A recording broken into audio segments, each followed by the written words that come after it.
Monty, अकरम और बाकी सभी लोग भी तेजी से दौड़ते हुए नजदीक आ गए थे।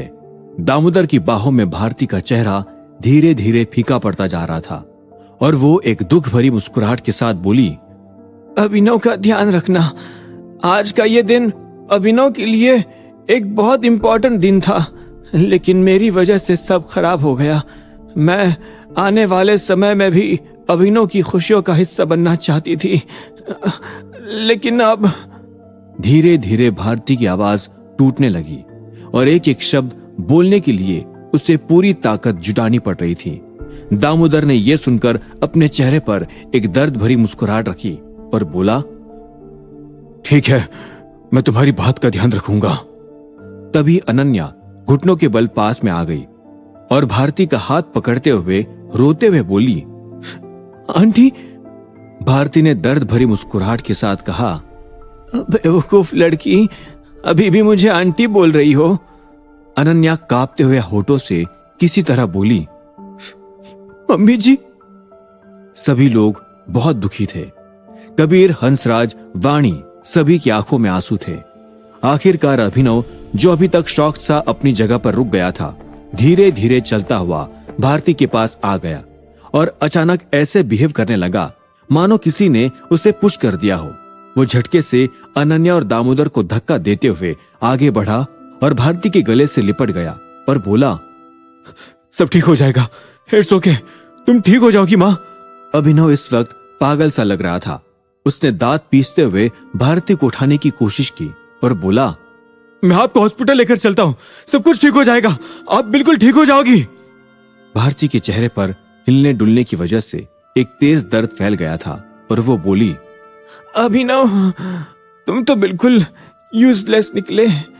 अपनी शादी में कोई देर से आता है क्या? आई एम सॉरी बेटा, मैं तुम्हारे साथ इस दुनिया में और नहीं रह सकूंगी।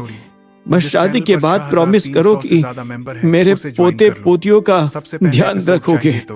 दरअसल प्रभात का वो खंजर सीधे भारती के दिल को चीरता हुआ गहरा घुस चुका था, लेकिन अभिनव कह रहा था, अब ऐसी बातें मत करो, सब ठीक हो जाएगा, मैं आपको अभी हॉस्पिटल लेकर चलता हूँ। अभिनव को देखकर इस वक्त ऐसा महसूस हो रहा था मानो उसने अपना आपा खो दिया हो। वो भारती के पास लिपट कर गुस्से से चिल्लाया, कबीर, कबीर, जल्दी से गाड़ी निकालो, जल्दी। लेकिन अभी उसके जोर लगाने की वजह से भारती दर्द से करहा उठी। दामोदर गुस्से में चिल्लाया, अभिनव, भारती को नीचे रख दो, तुम उसे चोट पहुंचा रहे हो। अभिनव ने दामोदर को इग्नोर करते हुए कहा, मेरी माँ को कुछ नहीं होगा, मैं अभी माँ को अस्पताल लेकर जा। ये बोलते हुए अभिनव की आंखों से आंसू बह निकले और उसका गला भर गया था। इस वक्त उसके दिल में कई तरह की फीलिंग्स जाग उठी। उसे बहुत ज्यादा गिल्ट हो रहा था कि वो अपना पूरा जोर लगाकर यहाँ वापस लौट कर आया था, लेकिन उसकी आंखों के सामने ही प्रभात ने भारती को मार डाला और वो कुछ नहीं कर पाया। वो बार बार भारती के साथ बिताए खुशियों के पल याद कर रहा था और बार बार यही रट लगाए बोल रहा था, तुम्हें कुछ नहीं होगा, मैं तुम्हें बचा लूंगा। तभी अचानक भारती ने बोलने की कोशिश में अपना मुंह हल्का सा हिलाया। फुसफुसाते हुए वो बहुत कमजोर आवाज में बोली, अभिनव सुनने के लिए नजदीक झुका और भारती की बाह पकड़कर कान के पास धीमी आवाज में बोला, हाँ, मैं यही हूँ, तुम ठीक हो जाओगी। तभी अचानक भारती के मुंह से ढेर सारा खून बाहर निकला। कई सारे छींटे अभिनव के चेहरे पर भी बिखर गए। ये देखकर अभिनव को एक बहुत बड़ा सदमा लगा और उसका पूरा शरीर कांपने लगा। तभी दामोदर तेजी से आगे बढ़कर आया और उसने अभिनव को एक जोरदार थप्पड़ लगाया और बोला, अभिनव, भारती को छोड़ दो, तुम उसे और ज्यादा दर्द दे रहे हो। जोर से थप्पड़ खाने की वजह से अभिनव जमीन पर गिर पड़ा और अगले ही पल वो जोर से रोने लगा। उसके रोने की दर्द भरी आवाज सभी लोगों के दिलों में एक बहुत गहरा असर कर रही थी। सभी लोगों की आंखें नम हो चुकी थी, लेकिन भारती को बचाना नामुमकिन था। डॉक्टर अनिरुद्ध भी वहां मौजूद थे, पर वे निराशा में सिर हिला रहे थे। तभी भारती, जो मौत की कगार पर खड़ी थी, धीरे से अपने हाथ उठाकर अभिनव के आंसू पोंछते हुए बोली, अभिनव बेटा, अच्छे लड़के रोते नहीं हैं। तुम्हें तो अभी राजगद्दी पर बैठना है। सिर पर राजा का ताज पहनना है। अगर तुम रोओगे तो ताज फिसल कर नीचे गिर जाएगा। अभिनव के होठ कुछ कहने की कोशिश कर रहे थे, लेकिन उसे ऐसा महसूस हो रहा था मानो किसी ने उसके गले को कसकर जकड़ लिया हो। अभिनव के लिए समय थम सा गया था। जैसे ही भारती ने उसके आंसू पोंछे, उसका हाथ अचानक बेजान सा जमीन पर गिर गया और भारती की आंखें बंद हो गई। अभिनव अपनी जगह पर जम सा गया था। उसकी आंखों से आंसू बह रहे थे, लेकिन ऐसा लग रहा था कि वो बिल्कुल इमोशनलेस हो गया हो। चारों तरफ सभी लोग आंखों में आंसू लिए खड़े थे। अभिनव अभी भी जैसे कोई बुद्ध बनकर बैठा था और भारती का हाथ पकड़े हुए था। तभी प्रभात जोर से हंसते हुए बोला, दोस्तों, मर गए। एपिसोड शिवाय ने अपलोड किया है। मर गए, फाइनली बुढ़िया मर गए। तो टेलीग्राम पर सर्च करो कुकू एफएम स्टोरी।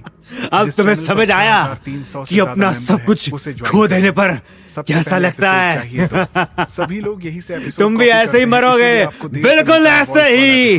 तो अभिनव ने प्रभात की ओर धीमे से पलट कर देखा। उसकी आंखें गुस्से से लाल हो चली थी, जैसे वो कोई खूंखार जानवर हो। पर इससे पहले कि अभिनव कुछ कहता, अचानक ही ईशान तेजी से कबीर और प्रभात के पास पहुंचा। उसने कबीर के हाथ से खंजर छीनते हुए कहा, लाओ ये मुझे दो। और फिर नीचे झुककर एक खंजर सीधे प्रभात की पीठ में गड़ा दिया। खून के छींटे उछलकर ईशान के चेहरे पर गिर गए, लेकिन वो अभी भी संतुष्ट नहीं था। वो पागलों की तरह प्रभात की पीठ पर खंजर से फिर से वार करते हुए चिल्लाया, आखिर अभिनव की मां ने तुम्हारा क्या बुरा किया था? हाँ? जितने दिन तुम अभिनव की जगह रहे, उन्होंने तुम्हें एक मां के रूप में प्यार किया, पर तुम जानवर से भी बुरे निकले। हाँ? तुमने एक मां को मारा है। तुम्हारे हजारों टुकड़े हो जाने चाहिए। इस वक्त ईशान की आंखों में एक पागलपन छाया हुआ था। कबीर भी ये नजारा देखकर हैरान था। ईशान के एक्शन में इतनी इंटेंसिटी थी कि मानो वो नरक से निकलकर आया हुआ कोई शैतान हो। किसी को उम्मीद भी नहीं थी कि प्रभात को मारने के लिए अभिनव से पहले ईशान ही आ जाएगा और ऐसा कुछ कर देगा। फाइनली हंसराज दौड़ता हुआ ईशान के पास गया और उसे कमर से पकड़कर पीछे की ओर खींचते हुए बोला, बस बहुत हुआ, अब रुक जाओ। लेकिन ईशान तो किसी शैतान की तरह पागल हो चुका था। उसने हंसराज को पीछे धक्का दिया और फिर से प्रभात पर खंजर से लगातार वार करने लगा और चिल्लाता रहा, तुम्हें मां को मारने की क्या जरूरत थी? हंसराज ने गुस्से भरी आवाज में कहा, कबीर रुको उसे। कबीर अचानक जैसे किसी सपने से जागा और उसने तुरंत ईशान को धक्का मारकर दूर गिरा दिया। लेकिन ईशान तुरंत ही वापस उठा और फिर से प्रभात की बेजान लाश पर हमला करने की कोशिश करने लगा। तभी अचानक उसके सामने अभिनव आ खड़ा हुआ। ईशान गुस्से भरी लाल आंखों से बोला, अभिनव, मेरे आगे से हट जाओ। उसने तुम्हारी मां को मारा, इसके लिए मैं अपने हाथों से उसके टुकड़े टुकड़े कर दूंगा। अभिनव की आंखों से आंसू बह रहे थे।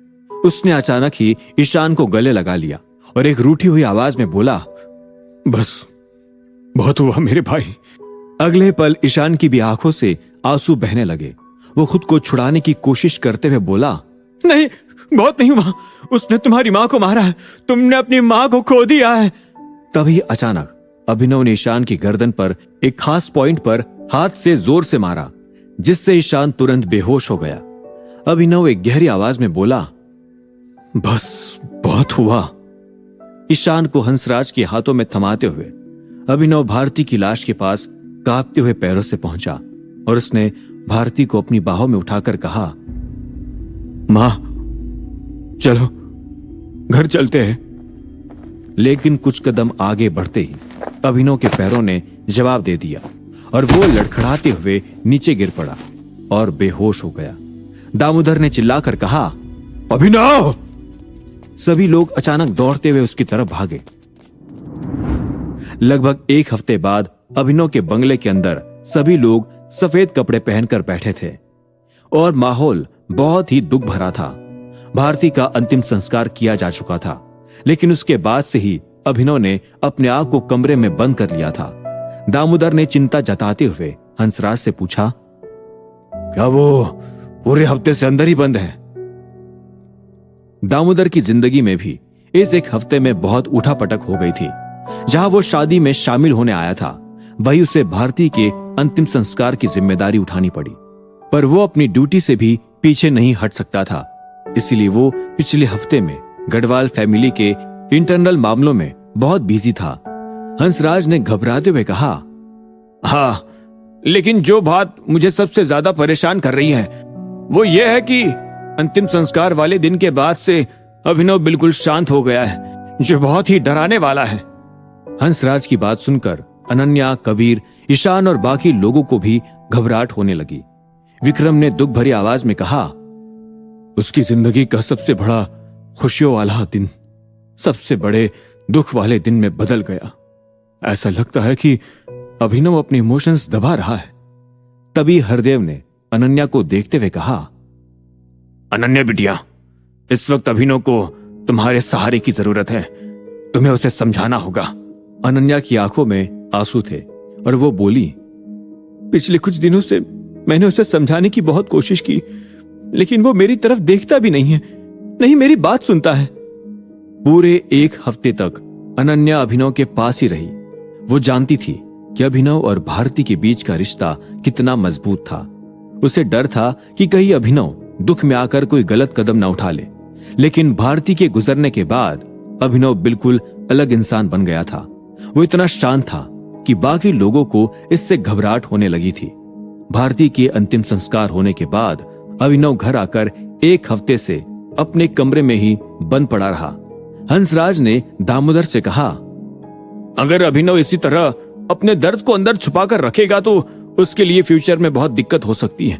प्लीज आप कोई सॉल्यूशन बताइए। दामोदर कुर्सी पर बैठते हुए बोला, ये सारी मेरी गलती है, मुझे उन्हें प्रोटेक्ट करना चाहिए था, माँ और बेटे दोनों को। मैं गढ़वाल फैमिली का हेड हूं, बुरी दुनिया में सबसे ज्यादा ताकत और पैसे मेरे पास है। दोस्तों, फिर भी मैंने भारती के लिए कभी कोई सिक्योरिटी क्यों नहीं रखी? सबसे पहले एपिसोड चाहिए, मैं सचमुच गद्दी पर बैठने लायक नहीं हूँ। अम्मा ठीक ही कहती है। अम्मा जी का नाम सुनकर कई लोगों के चेहरों पर गुस्सा छा गया, लेकिन वे कुछ कर नहीं पाए। इस वक्त सभी को केवल अभिनव की ही चिंता थी, कहीं उसके इमोशंस अंदर ही अंदर उसे खोखला ना कर दे। तभी ईशान धीरे से उठा और एक गहरी सांस लेते हुए बोला, अगर प्यार से बात नहीं बन रही है तो फिर हमें अभिनव के साथ टफ होना पड़ेगा। आप लोगों के उसके साथ बहुत गहरे रिश्ते हैं, इसलिए आप शायद उसे जोर देकर नहीं समझा पाएंगे। मैं जाकर उसे अपने तरीके से समझाता हूं। अनन्या ईशान को रोकना चाहती थी, लेकिन दामोदर ने अनन्या को कुछ भी करने से रोक दिया। ईशान ने पैंट की जेब में हाथ डाला और धीरे धीरे अभिनव के कमरे की ओर बढ़ गया।